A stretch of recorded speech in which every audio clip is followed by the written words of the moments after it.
بڑی محبتوں کے ساتھ بڑے فالو اپ کے ساتھ بلایا گیا ہے۔ اصل میں ابراہیم بھائی سے ایک رشتہ ایسا ہے جیسا کہ آصف بھائی فرما رہے تھے کہ ان سے کافی ساری ملاقاتیں ہماری بغداد میں رہی، مدینہ شریف میں رہی۔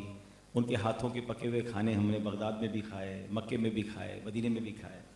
بڑی شفیق شخصیت تھے اور بڑے پیارے انسان تھے، اور میں نے تو جب بھی ان کو دیکھا مسکراتے ہی دیکھا، بڑے نرم دیکھا، بڑا شفیق دیکھا۔ اللہ ان کی بے حساب مغفرت فرمائے، ان کے درجات بلند فرمائے۔ جب مجھے بتایا گیا کہ ان کے صاحبزادے کی شادی کی محفل ہے تو پھر میں نے کہا ہاں یہ مدینے والا تعلق ہے تو ہمیں ضرور جانا چاہیے، اور اللہ پاک ہمارے بھائی کی شادی کو خانہ آبادی فرمائے۔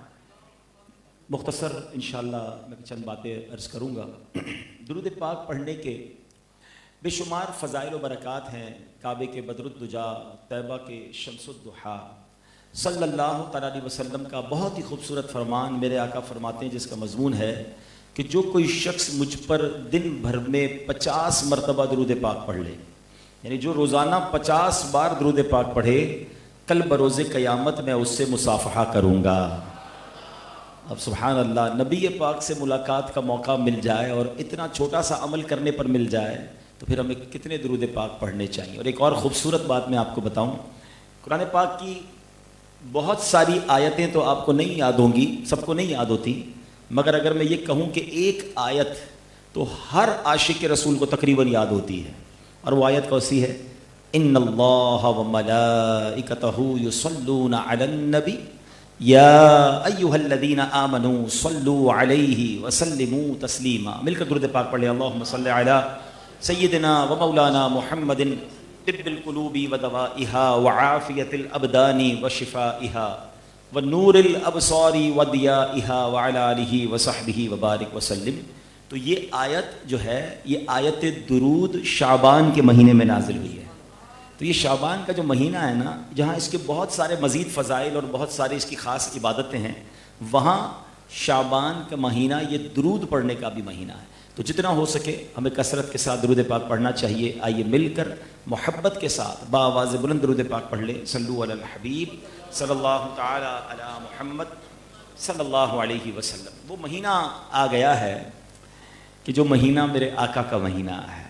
عاشق رسول کے لیے اس مہینے کی سب سے بڑی اہمیت یہی ہے کہ آقا علیہ الصلوۃ والسلام اس مہینے کے بارے میں فرماتے ہیں الشعبان شہری، شعبان میرا مہینہ ہے، اور پھر فرمایا رمضان اللہ کا مہینہ ہے۔ تو یہ بڑا خوبصورت مہینہ ہے کہ جو اب رمضان سے ہمیں ملانے والا ہے، اور اس مہینے میں میرے آقا صلی اللہ تعالیٰ علیہ وسلم عام مہینوں سے زیادہ کثرت سے نفلی روزے رکھا کرتے۔ تو ایک بار بی بی عائشہ صدیقہ رضی اللہ تعالیٰ عنہا نے نبی پاک علیہ الصلوۃ والسلام سے سوال کیا، عرض کیا کہ یا رسول اللہ، آپ باقی مہینوں سے زیادہ روزے جو ہے وہ اس مہینے میں رکھتے ہیں، اس کی کیا وجہ ہے؟ تو آقا علیہ الصلوۃ والسلام نے جواب ارشاد فرمایا، اس کا مضمون یہ ہے کہ اس مہینے میں ایک رات آتی ہے کہ جس رات ہمارے اعمال نامے رب کی بارگاہ میں پیش کیے جاتے ہیں، اور میری تمنا ہے کہ جب میرے اعمال رب کی بارگاہ میں پیش کیے جائیں تو میں روزے سے ہوں۔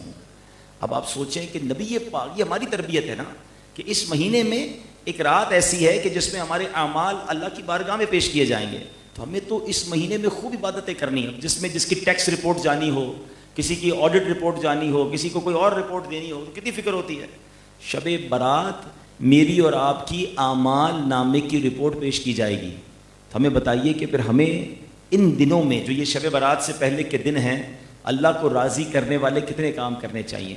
آج کل ویسے بھی ٹھنڈے دن ہیں، ہو سکے تو زیادہ روزے رکھیں، تلاوت کریں، ذکر و درود کریں، نمازوں کی پابندی کریں، کیونکہ ہمارے اعمال نامے پیش ہونے کا وقت ہے۔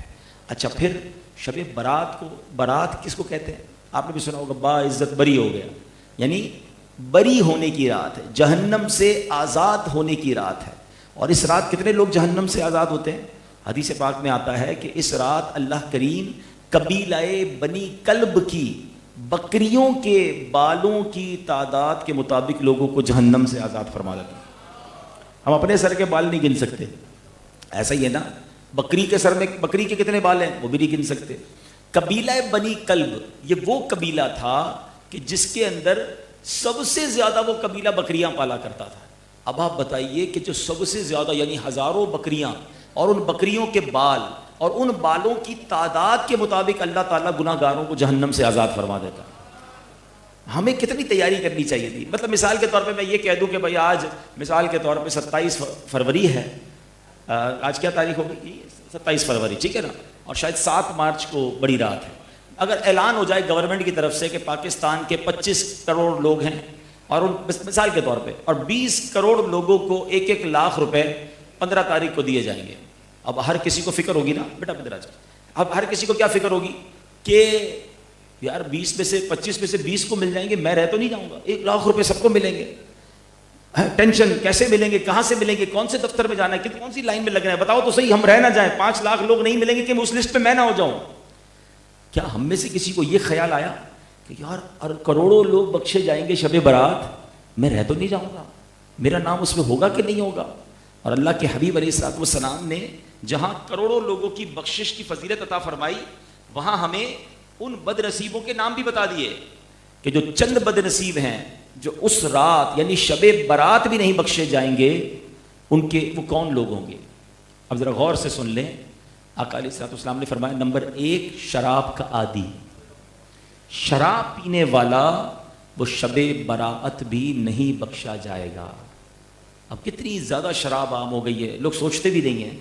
خدا کے واسطے اس نشے والی, کسی بھی نشے والی چیز کے ہمیں قریب نہیں جانا چاہیے. اور شراب تو اتنی بڑی لعنت ہے کہ حدیث پاک میں 10 قسم کے لوگوں پر لعنت آئی. شراب پینے والا, پلانے والا, اٹھانے والا, بیچنے والا, خریدنے والا, لانے والا, یعنی شراب سے متعلق 10 قسم کے لوگوں پر اللہ کے حبیب نے فرمایا کہ رب کی لعنت. اب بتاؤ کہ لوگوں کو احساس ہی نہیں ہے, اور ایسا لگتا ہے کہ اب تو شادیوں میں, دوستوں میں کولڈ ڈرنک کی طرح شراب پی جا رہی ہے. خدا کے واسطے نہ کریں, توبہ کر لیں, ورنہ شب برات سب بخشے جائیں گے, شرابی نہیں بخشا جائے گا. آقا فرماتے ہیں دوسرے نمبر پر ماں باپ کا نافرمان. فرمایا ماں باپ کا نافرمان جو ہے وہ نہیں بخشا جائے گا. اچھا, یہ ماں باپ کی جو نافرمانی ہے اتنا بڑا گناہ ہے کہ آپ شب قدر کی لسٹ اٹھا لیں, شب برات کی لسٹ اٹھا لیں, جو بھی بخشش کی راتیں آئیں گی نا اس میں ماں باپ کا نافرمان نہیں بخشا جائے گا. یعنی کتنا بڑا گناہ ہے, کبھی ہم نے سوچا؟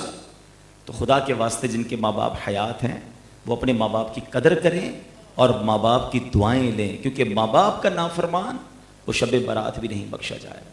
آقا فرماتے ہیں زنا کا عادی, معاذ اللہ, بدکاری کرنے والا, اس کی عادت اپنانے والا شب برات نہیں بخشا جائے گا.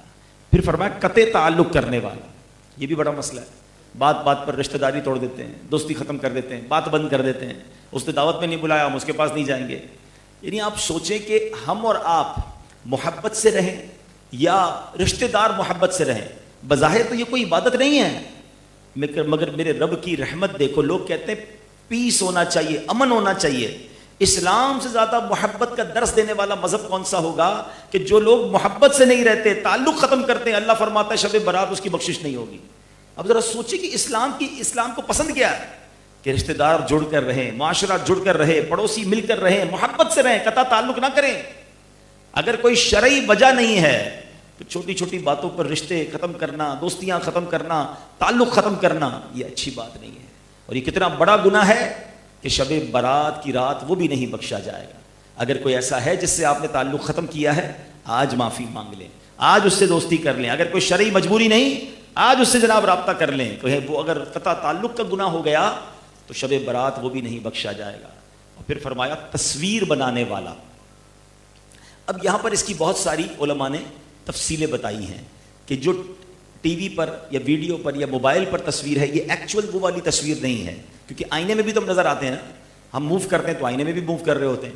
تو علماء فرماتے ہیں کہ جو ہاتھ سے تصویر بنائی جاتی ہے یا پھر جو مجسمے بنائے جاتے ہیں, جو اسٹیچو بنائے جاتے ہیں, تو اب پرابلم یہ ہو گیا بہت سارے آفیسز میں جانا ہوتا ہے تو دفتر میں لوگوں نے اپنی تصویریں لگائی ہوتی ہیں, فلاں سے ملاقات ہوئی ہے تو فلاں تنظیم سے ملتا ہوں, تو فلاں چیمبر آف کامرس میں, تو فلاں جگہ. اب شاید ان کو اپنا روب دکھانا ہوتا ہے یا دنیا کو بتانا ہوتا ہے کہ میں اتنے لوگوں سے ملا ہوں تو اتنی تصویریں. تو یہ ایک تو تصویر بنانے والا شب برات بخشا نہیں جائے گا.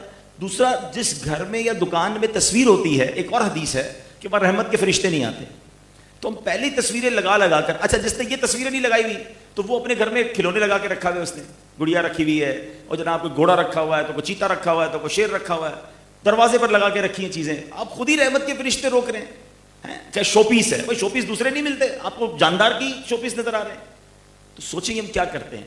میں ایک جگہ گیا ابھی پچھلے دنوں, میں آج ہی سفر سے پہنچا ہوں دوپہر کو, تو کئی کاروباری لوگوں سے ملاقات ہوئی. تو میں نے کہا ٹھیک ہے, اگر آپ کو کچھ تصویریں ایسی لگانی پڑتی ہیں اپنی کاروبار پر کہ جو دنیا کو دکھانی ہے یا آپ کے کاروبار کے لیے ضروری ہے, تو اس کا ایک طریقہ ہے نا.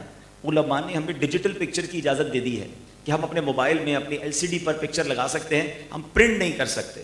تو اس کا حل یہ ہے کہ وہ تمام تصویروں کو آپ ڈیجیٹل فارمیٹ میں لے لیں اور ایک LCD لگا لیں اپنی شاپ پہ, اس پہ باری باری وہ تصویریں چلتی رہیں. آپ کا مقصد بھی حل ہو جائے گا, اور جو حرام کام ہے, جو رحمت کے فرشتے رک رہے ہیں, وہ بھی نہیں رکیں گے. اگر آپ سوچنا چاہیں تو حل ہوگا نا, لیکن کوئی حل کرنے کے لیے تیار بھی تو نہیں ہے. وہ پیر صاحب کی تصویر لگائی ہوتی ہے, اپنے والد صاحب کی تصویر, بلکہ چند تو ایسے بے شرم ہوتے ہیں کہ اپنی ٹیبل پر یا اپنے گھر میں اپنی بیوی کے ساتھ کی تصویر, شادی کی تصویر لگائی ہوتی ہے کہ میری بیوی تیار ہو کر دیکھو تم کیسی لگتی ہے. شرم نہیں آتی کہ اپنے گھر کی خواتین کی تصاویر لگاتے ہیں.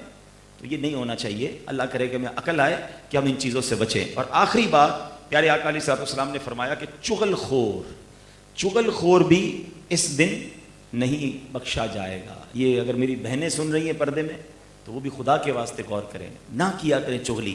ہمیں پتہ نہیں کیوں یہ ضروری لگتا ہے کہ مجھے اس کی کوئی بات بری لگی تو میں اس تک جلدی پہنچا دوں, یا فلاں نے کسی کے بارے میں بات کہی ہے, اچھا میں ابھی اس کو پہنچاتا ہوں, تاکہ ان دونوں میں لڑائی ہو جائے, ان دونوں میں دوری ہو جائے. ایکچولی چغل خور کرتا کیا ہے؟ ہماری دعوت اسلامی والوں میں ایک نعرہ لگتا ہے, اور یہ حدیث کا بھی خلاصہ ہے کہ محبتوں کے چور چغل خور, یعنی جو چغل خور ہوتا ہے نا وہ محبت کا چور ہوتا ہے.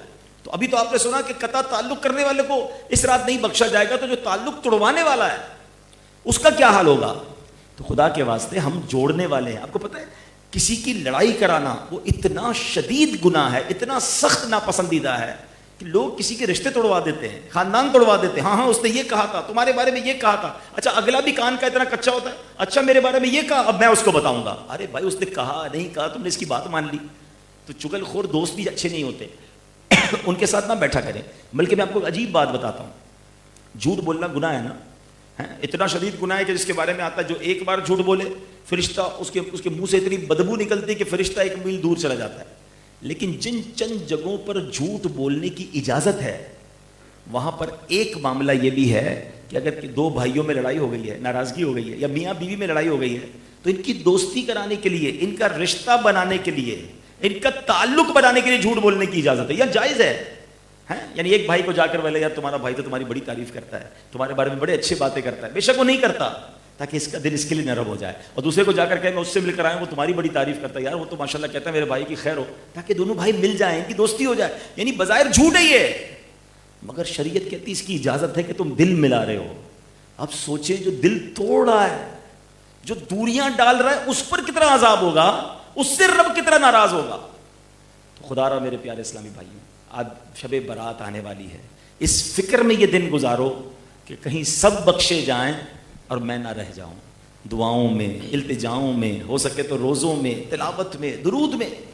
اب تھوڑے دن تو رہ گئے نا, چند دن رہ گئے, تو انشاءاللہ پھر شب برات خوب عبادت کرنی ہے. ماشاءاللہ عاشقان رسول کی مسجد میں 6 نوافل پڑھے جاتے ہیں, وہ نوافل پڑھے عصر کے بعد, پھر اس کے بعد رات عبادت میں گزاریں. قبرستان جانا سنت ہے, سنت کے مطابق جائیں قبرستان, اور اس کے بعد 15 شعبان کا روزہ رکھیں. امیر اہل سنت بڑی پیاری تربیت فرماتے ہیں کہ 14 شعبان بھی روزہ رکھ لیں, 15 شعبان بھی رکھ لیں. تو سال کا جو آخری دن ہوگا نا, ہمارے اس پورے سال کی رپورٹ کا جو لاسٹ ڈے ہوگا وہ بھی روزے میں ہو جائے گا, اور پہلا دن بھی روزے میں ہو جائے گا. تو میں اللہ سے دعا کرتا ہوں کہ اللہ اس بار شب برات میں جو خوش نصیب بخشے جائیں ان میں ہم سب کا نام شامل فرمائے. بلدائے بدکار ہوں بے حد ذلیلوں